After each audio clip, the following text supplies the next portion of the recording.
Reels वाली बहू। प्रज्ञा को रील्स बनाने का बड़ा ही क्रेज है और वो दिन भर रील्स बनाती रहती है।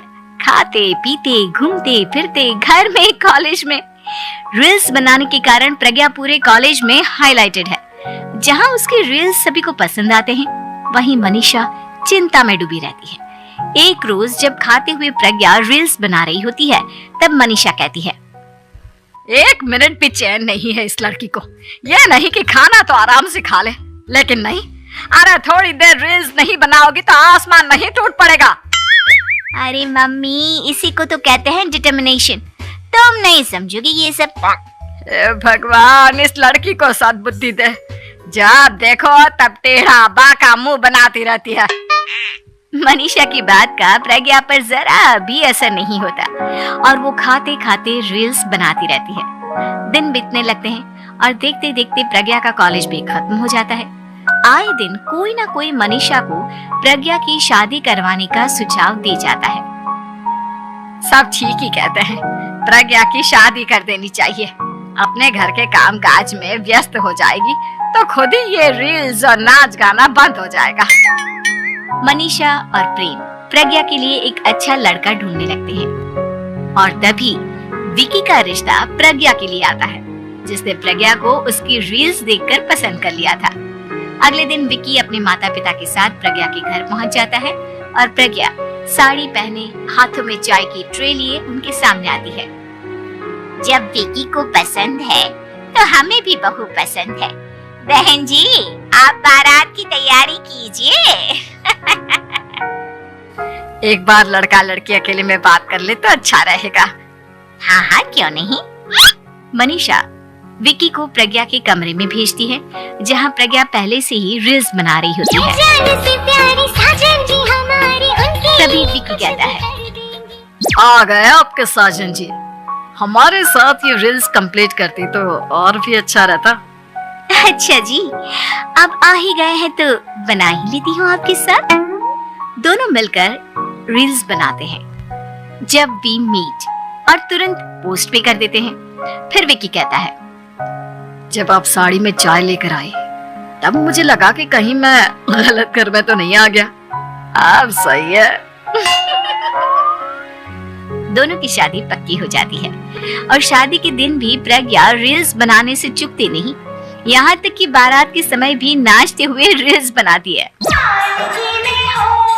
सभी लोग प्रज्ञा की तारीफ के फूल बांध देते हैं और प्रज्ञा नाचती गाती अपने ससुराल चली जाती है। सब कुछ अच्छा चल रहा होता है। प्रज्ञा यहाँ भी दिन भर हर चीज की रील्स बनाती रहती है। लेकिन कुछ दिनों के बाद जब सुनीता कहती है, बहू, ये रील्स के साथ साथ कुछ काम भी कर लिया करो। वैसे तुझे और क्या क्या बनाना आता है? मम्मी जी, वैसे तो सब कहते हैं कि मैं सब कुछ अच्छा बनाती हूँ, लेकिन मुझे लगता है कि मैं मैगी अच्छा बना लेती हूँ। हाँ, कॉफी भी अच्छा बना लेती हूँ और मुंह तो सबसे अच्छा बना लेती हूँ। हैं? अच्छा अच्छा। सुनीता अपना माथा पकड़ लेती है और कहती है, बहू, कुछ खाना बनाना भी सीख लेती। मम्मी जी, मैं लंबी प्लानिंग कर रही हूँ। जल्दी ही मैं इतनी फेमस हो जाऊंगी कि मुझे पैसे मिलने लगेंगे। हम दोनों सास बहू राज करेंगे, राज। नौकर काम करेंगी और लोगों की तो लाइन लगेगी हमसे मिलने के लिए। तेरा दिमाग खराब हो गया है क्या बहू? हंसी मजाक तक ठीक है, लेकिन इस तरह घर नहीं चलते। जितना जल्दी हो इस घर के तौर तरीकों को सीख लो। प्रज्ञा मुंह घुमाकर चली जाती है और तुरंत उसी वक्त एक रील बनाती है। ये देख सुनीता का गुस्सा 7वें आसमान पर चला जाता है और विकी के घर आती ही सुनीता उसे सब कुछ बताती है। विकी भी अब प्रज्ञा की इन हरकतों से परेशान हो जाता है। तुम टेंशन मत लो मम्मा, मैं देख लूंगा। विकी कमरे में जाता है तो देखता है कि प्रज्ञा रील्स बना रही है। विकी बड़े ही प्यार से प्रज्ञा से कहता है, प्रज्ञा, इन सब के लिए मैं तुम्हें मना नहीं कर रहा हूँ, लेकिन फिर भी हर वक्त तो ये अच्छा नहीं लगता ना। समझने की कोशिश करो, मुझे भी तुम्हारा थोड़ा वक्त चाहिए।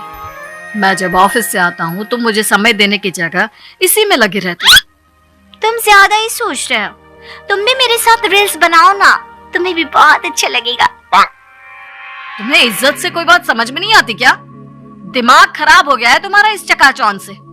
अगर तुमने अपना रवैया नहीं बदला तो मैं तुमसे दूर चला जाऊंगा। तुम ही रिश्ता लेकर आए थे, मुझे लड़कों की कमी नहीं थी और ना आज है। विकी दरवाजा पटक कर चला जाता है। धीरे धीरे विकी प्रज्ञा से दूर होता जाता है। एक रोज मनीषा प्रज्ञा के ससुराल उससे मिलने जाती है। तब सुनीता उससे कहती है, बहन जी अब आई हैं तो कुछ दिन यहाँ रहकर जाइएगा, आप ही का घर है। हाँ मम्मी, बहुत दिन हो गए तुम्हारे साथ एक भी रील नहीं बनाई मैंने। प्रज्ञा तुरंत अपने फोन में रील्स ऑन कर लेती है। मेरी माँ के बराबर। ये सब मुझसे नहीं होगा। तेरा ये भूत अभी तक नहीं उतरा क्या? बहन जी आप कुछ कहती नहीं क्या इसे? जब आप ही कुछ नहीं कर पाई तो मैं कर ही क्या सकती हूँ। सास तो वैसे ही बदनाम है। शाम को घर की लाइट चली जाती है और मनीषा प्रज्ञा से कहती है, मेरे घुटनों में बहुत दर्द हो रहा है, तू लाइट का कुछ इंतजाम करना बेटा। अच्छा कैंडल जला देती हूँ मम्मा। प्रज्ञा गाते हुए कैंडल जलाती है और खिड़की के पर्दे के पास रख देती है। मनीषा जिसे बहुत दर्द हो रहा है वो सो जाती है और प्रज्ञा हमेशा की तरह अपने रील्स में लग जाती है। उधर कैंडल की वजह से पर्दा आग पकड़ लेता है और मनीषा के कमरे में आग लग जाती है। बचाओ, कोई है बचाओ। सभी भागते हैं और विकी कमरे की आग बुझाने में लग जाता है, लेकिन तब तक मनीषा आधी जल चुकी थी। मनीषा की हालत देख प्रज्ञा रोने लगती है। विकी मनीषा को तुरंत हॉस्पिटल ले जाता है और उसे एडमिट कराता है। विकी प्रज्ञा से कहता है, देख लिया ना, तुम्हारे इस नाच गाने की वजह से आज तुम्हारी माँ की जान जाते जाते रह गई। अब पता नहीं तुम और क्या चाहती हो। उधर डॉक्टर कहते हैं, इनकी हालत बहुत नाजुक है, आधे से ज्यादा जल चुकी है। प्रज्ञा रोती हुई मंदिर में जाती है और भगवान के आगे जाकर कहती है, भगवान मेरी माँ को ठीक कर दो, मैं कसम खाती हूँ हाथ से ये रील्स बनाना छोड़ दूंगी, बस मुझे मेरी माँ वापस मिल जाए। 2 दिन बीत जाते हैं और मनीषा खतरे से बाहर आ जाती है। पेशेंट अब ठीक है, आप लोग उनसे मिल सकते हो। सब कोई मनीषा से मिलता है और प्रज्ञा सबके सामने अपना फोन तोड़ देती है। मुझे माफ कर दो मम्मा, मैंने तुम लोगों की बातों को नजरअंदाज किया। बेटा कोई भी चीज जरूरत से ज्यादा खराब है। मैंने तुम्हें रील्स बनाने से कभी मना नहीं किया, लेकिन हर वक्त एक ही चीज तो सही नहीं है। मैं समझ गई हूँ मम्मा, आई एम सॉरी। प्रज्ञा उस दिन से रील्स बनाना छोड़ देती है और पूरी तरह से अपने घर में लग जाती है।